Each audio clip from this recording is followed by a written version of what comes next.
Monday morning, সকাল সকাল ready হয়ে ডিউটিতে বেরোচ্ছি। দেখে নাও, বৃন্দা দেবী, মা তুলসী, বেশ ঝলমলে ওয়েদার।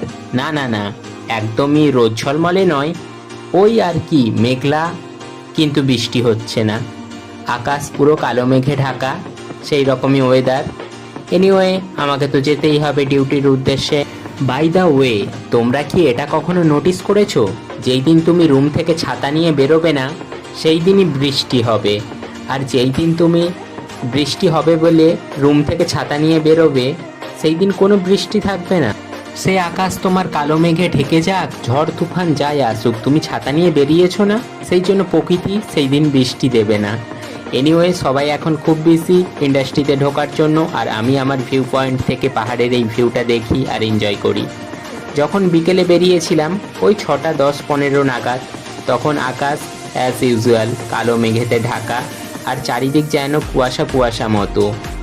কিন্তু এই পাহাড়ি ওয়েদারে হঠাৎ করেই বৃষ্টি চলে এলো। আবার দেখি রুমে ফিরতে ফিরতে সে বৃষ্টিটাও উধাও। এখানে এসে হিমাচলের আম খেলাম, অ্যাকচুয়ালি পাশের আন্টি দিয়েছিল।